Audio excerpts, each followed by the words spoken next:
What's going on, everybody? This is dkdynamite, and if you've been tuned into the recent live streams, you know that I've been pretty locked into Endgame, and I do plan on getting the Mastery Camo first in this mode. Endgame is kind of slept on, but I think folks are going to be pushing past the poor reception to the co-op campaign, since now you can actually access Endgame regardless if you beat the 11 linear missions. Endgame is not just the epilogue to the campaign with some decent story to it, but it's kind of Treyarch's version of DMZ. There's an extraction element without an inventory or a backpack, while there's a big presence of zombies, effectively making this an Outbreak 3.0. Tonight, we're going to be talking about every single content update that we're going to be seeing in Season 1 of Black Ops 7 Endgame. Definitely stay tuned. As a reminder, folks, you can save 12% off any order at Control Freak when you use code DYNAMITE, especially for the brand new Black Ops 7 Performance thumbsticks. There's a collector's box and a limited time weapon charm that you can only claim while supplies last. The link is going to be down below in this video's description.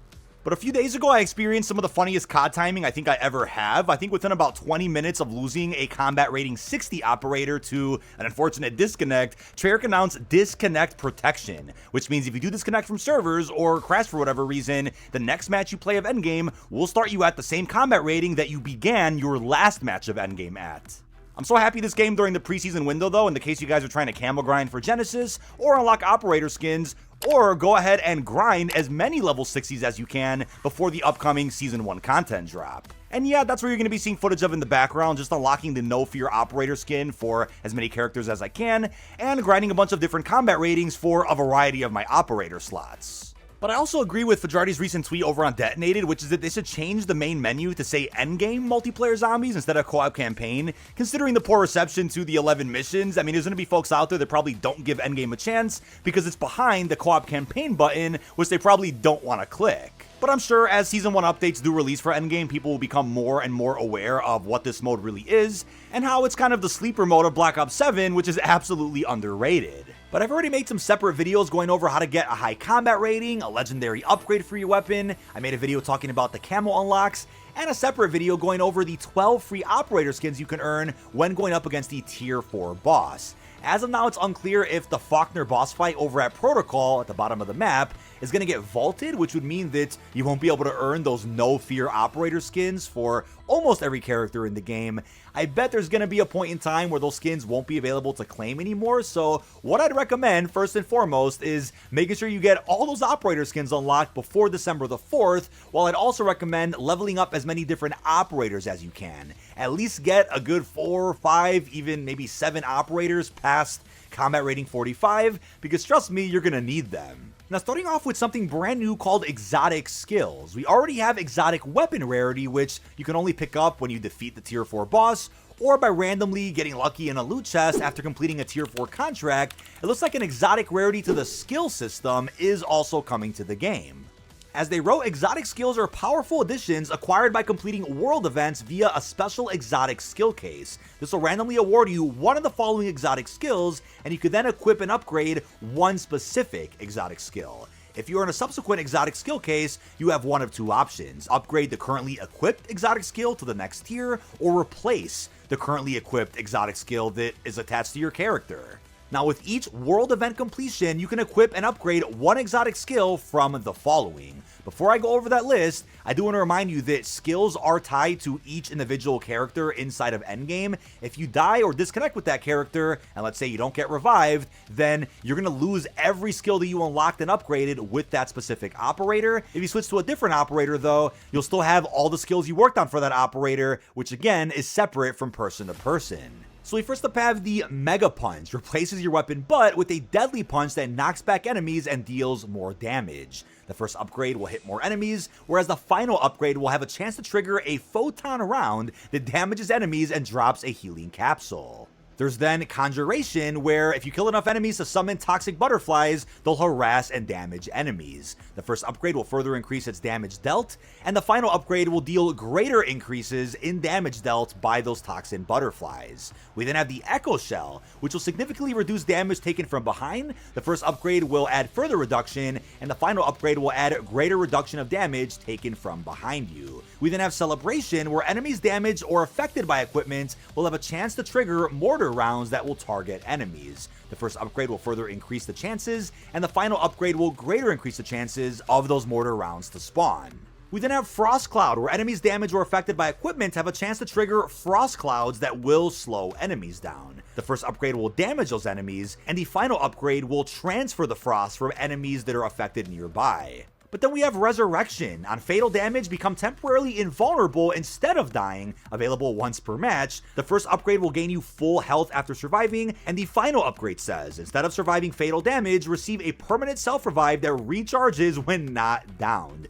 Super overpowered. We then have the Shattered Shield. Stun and damage nearby enemies when armor plates break. The first upgrade will give you temporary invulnerability, and the final upgrade will trigger a photon round that deals damage and drops a healing capsule, aka Light Mend. But we then have the Graviton Reaction, where taking melee hits can spawn a black hole that damages and displaces enemies. The first upgrade will also trigger this by using ranged attacks, and the final upgrade will trigger on enemies in an area around the affected enemy. But notice how a lot of these abilities are based on ammo mods and field upgrades that we currently have in Black Ops 7 Zombies, because again, this is kind of an Outbreak 3.0 experience that a lot of Zombies fans are probably familiar with. But we then have a Phantom skill track. So much content here. This is going to be coming during the mid-season, so at some point with Reloaded, as they wrote, strike unseen and vanish fast, slip past danger, land critical blows from the shadows. These are the following abilities. There's Ambush, where critical hits from behind on unaware enemies deal more damage. There's Fast Melee, where you can have faster melee speed. Trap Avoidance. Traps and mines take longer to detect you, undetectable when fully upgraded. We then have Silent Movement. Quiets movement and reduces enemy detection distance. Elusive Target reduces accuracy of enemies shooting at you. And lastly, Decoy. Taking significant damage deploys an echo unit that distracts the enemies. So I do believe if you're currently combat rating 60, you won't be able to go ahead and get your hands on the Phantom track, but you'll still be able to take advantage of the exotic skills, I believe. If that's not the case, then you're going to have to use a different operator that's not maxed out at 60 yet to start working on a lot of these brand new skills, abilities, and upgrades. But here's the meat and potatoes of this video, folks. Yes, the Origins robot will end up being a world boss that I'm going to assume several squads in a single lobby are going to want to work together to actually take down. So this is something that at one point in time was probably going to be added into Blackout. That's why you get a good sprinkle of Blackout inside of Avalon Endgame here. Lots of great ideas that might not have worked on some inferior hardware or an inferior engine back in the day, which is something that I cannot wait to jump into at the very start of Season 1.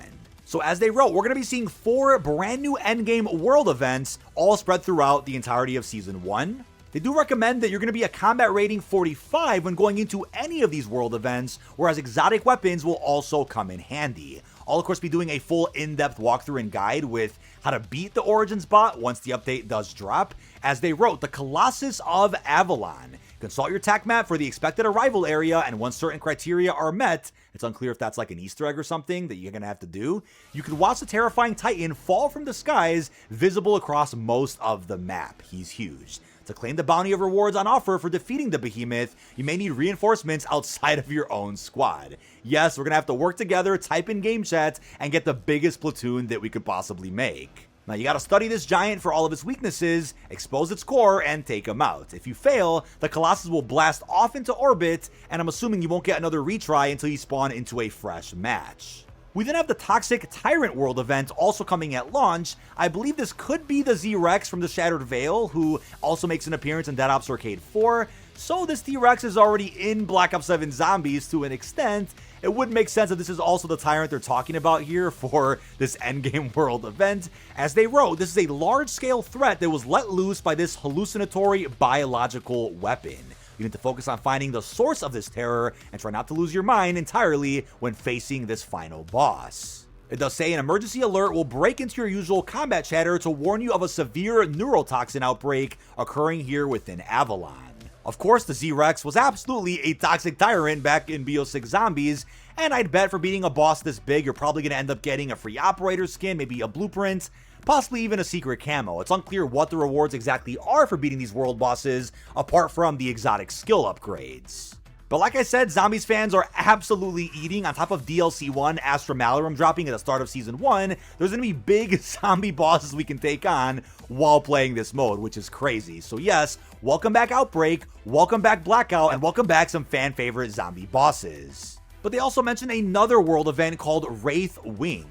This will be a very different looking VTOL warship manifested by fear. Not sure where this is going to spawn in, but it says this advanced guild aircraft appears to have cloning capabilities with very lethal consequences, as the squadron seems hell-bent on eliminating as many JSOC operators as it can. Disable it, fire at the exposed aircraft, and then down the bird. Now, they didn't actually reveal what the 4th world event is going to be. Could be part of an upcoming collab, which I certainly hope.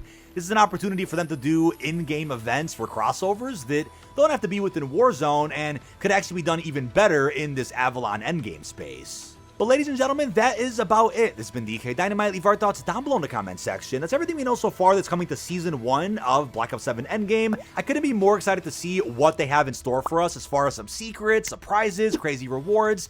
Because as you know, they did promise in a recent interview that they have at least 3 seasons worth of updates planned for Endgame, and could probably update the mode beyond that if folks do remain interested. But with that being said, I really hope you've enjoyed, and peace out, everybody.